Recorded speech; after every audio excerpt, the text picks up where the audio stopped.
Hello and welcome to Riffle Shuffle and Roll. My name is Mark, and today I have my March Game of the Month for you. If you've been following along, you'll know that I'm trying a 12-month game design challenge where each month I have a new creation or a revision of a previous one. I do have some games that I've been tinkering with all along with these newer designs, so I'll be sharing those with you as well.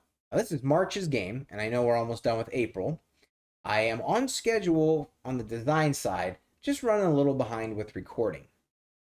So, without further ado, I'm going to teach you how to play Duckit. This is a trick taking game for 3 players, and it's a pain game. So, you are going to be avoiding capturing the force. If you've already played 9-9 or my Sister 6, then you will know where this game stems from, but it is different, and I think it is the best of the trio. So let's dive in, learn how to play. In order to play Duckit, all you need is a modified 52 card deck and 10 chips per player. And if you don't have chips, you can use a piece of paper and a pencil. Now, the objective of the game is to be the player with the most chips or the most points at the end of the game. You will do that by avoiding the capture of fours. If you capture fours, you're going to pay penalty points and you will lose points from your score. However, there is a bonus for capturing all 4. We'll see how that works in the scoring section of the video. To form the 29 card deck, you will need the ace up through the 7 in each suit, and you will need 1 joker. To set up the game, determine the dealer by cutting the deck. Whoever cuts the lowest card deals first. Shuffle up the cards and deal 9 cards to each player. That will leave you with 2 cards left over. Turn the top card over. This turn up card determines the trump suit and the duck rank for the round. So for this example, hearts is going to be trump, and now 6s are the duck rank, meaning they are the lowest ranking cards for the round in each of their suits. So 6 of hearts is out of play, but the 6 of diamonds is now the lowest ranking diamond. The 6 of clubs is the lowest ranking club, and so on. Our joker is what's called the super duck. This is the lowest ranking card in the game, and it can be played at any time, even if a player is able to follow suit. This last card here is called the quacker, and that's going to come into play here in a little bit. Now you might be asking, what happens if a 4 is turned up? If a 4 is turned up, then there is no duck rank for the round. 4s stay right where they are in the middle of the pack. That suit will be trump for the round, and 4s will be worth 2 points instead of 1. This also means that the bonus for capturing all 4 cannot happen because that 4th 4 is out of play. And we'll see how that works when I get into scoring. If the super duck, the joker, is turned up, then there is no trump for the round, and ranking is reversed. So 7s are low and aces are high. Each player also begins with their 10 tokens. All right, that was set up. I just want to take a minute to let you know that there is a printable version of the rules for this game over at riffleshuffleandroll.com.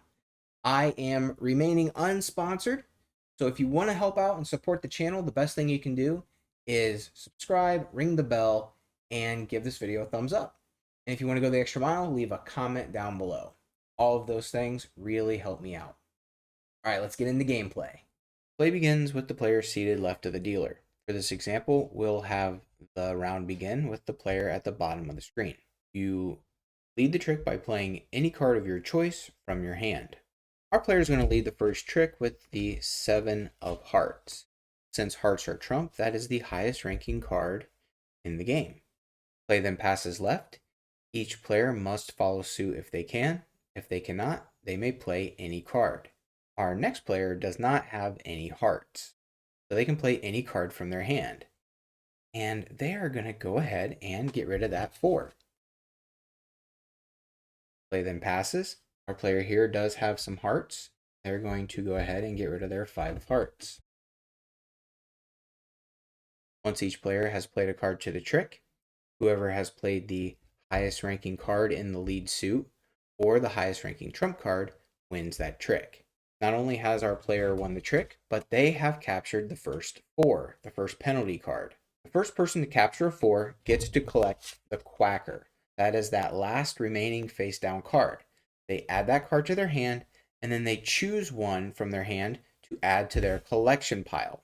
This includes the 4s if they wish. So here, this player could choose to keep the 2 of hearts and add this 4, this penalty card, to their trick pile.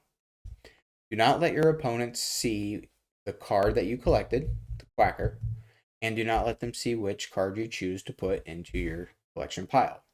Whoever wins the trick leads the next one. Let's just have them go with the 5 of clubs. Play passes left. Players must follow suit if they can, or if they have the super duck, they can play that. But let's go ahead and have our player here follow suit because they can, and they're going to play out the ace of clubs.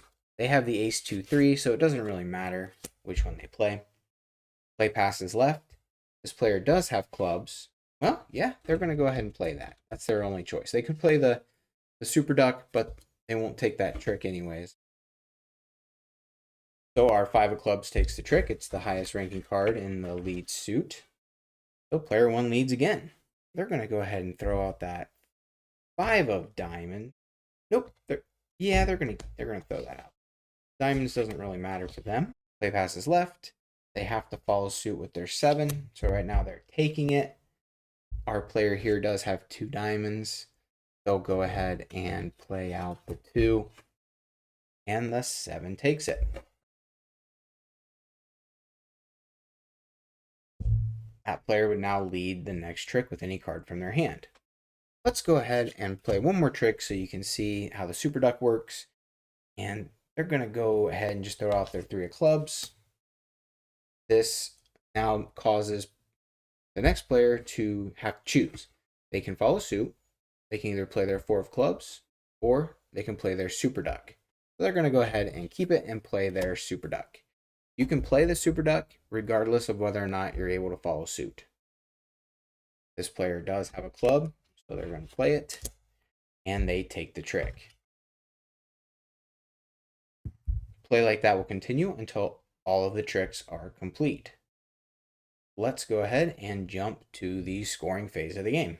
At the end of the round, players will separate their 4s from their trick collection pile, and they will lose 1 chip for each 4 that they've captured. So player 1 would throw 3 chips into the pot. Player 2 would throw 1 chip into the pot. And player 3 gets to keep all of their chips. If a 4 was the turnip card, remember each 4 is then worth 2 points. So player 1 would have had to throw in 4 chips to the pot, and player 2 would have thrown in 2 chips. And remember, there is a bonus for capturing all of the 4s. So let's say player 1 captured all 4 4s. That triggers what's called the Quack Pack bonus.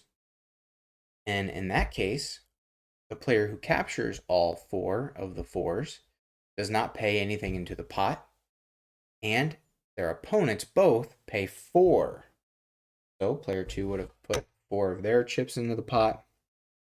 Player 3 would have put 4 of their chips into the pot.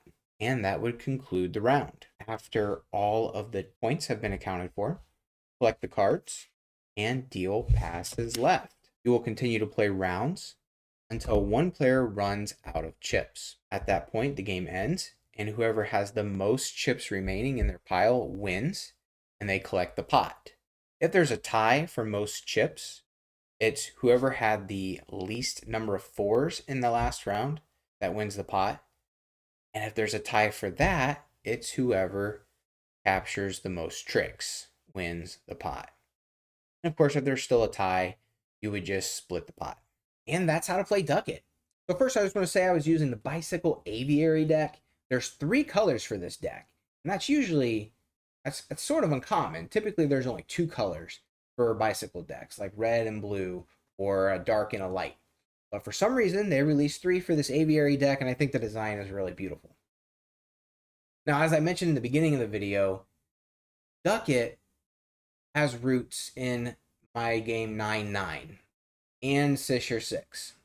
And then just to summarize, 9-9 is a 3-player trick-taking game where you are trying to avoid the nines. Now, I personally really like 9-9, and people who enjoy it really enjoy it, and the people who don't really don't. It's one of those kind of divisive games for a lot of different reasons. It's a very, very, very short deck, smaller than this one for Duckit. And it uses the middle of the deck, sevens through jacks.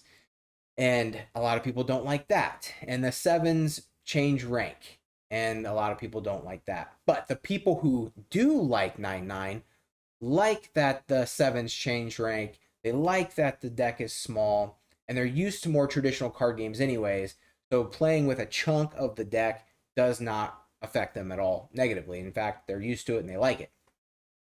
But my design challenge to myself was, how can I create a similar experience but make it more mainstream gamer friendly? And by mainstream, I mean, I guess, hobby gamers who aren't necessarily used to traditional card games. And after I created 9-9, which is just a 21 card deck, super tight little game, I expanded the deck a little bit for a game called Sisher 6, which means safe 6. I added the sixes to the deck, and everything else was relatively the same. The trump suit was set the same way, and giving the sixes to players allowed for a little more maneuvering, but you were still playing with the middle chunk of the deck. You still had sevens changing rank, which people aren't really used to, and it's still not great for non-traditional card gamers. So I had had some success with Goost, making that deck, I believe that's ace through 8. I liked having that longer of a deck. And so I decided, you know what? I think I can make a similar game and bring it down ace through 7. So then I thought, well, having a turnip card to determine which cards change rank is a good idea, because now you have a cue. You have a visual cue out on the table that can help people remember. So if the 3 is turned up, then we know 3s go to the bottom of the rank. And then there's always that 3 sitting there on the table reminding you. So I think that's a kind of a nice middle ground. You can still have a card that jumps rank and changes things up round to round, but you also don't have to remember that at all times. You have a visual cue. And then from that point, seeing as how this game is about dodging the pain rank, the 4s, I decided to make that turnip card cause the matching ranks to go down all the way to the bottom of the suit instead of all the way up, because it kind of flips what you're doing in 9-9. With 9-9, you are, depending on the trump suit and how things fall into place, you might be getting hosed by having the 7s because they jump up in rank, and you might be kind of forced into capturing pain cards. But with Duckit, you are given more tools for dodging the pain cards and maybe posing the person who has them in hand.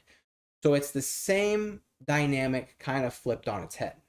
And from there, we steal a little bit from Sisher 6 because of that last face down card, the quacker, that is given to the first person to capture a 4.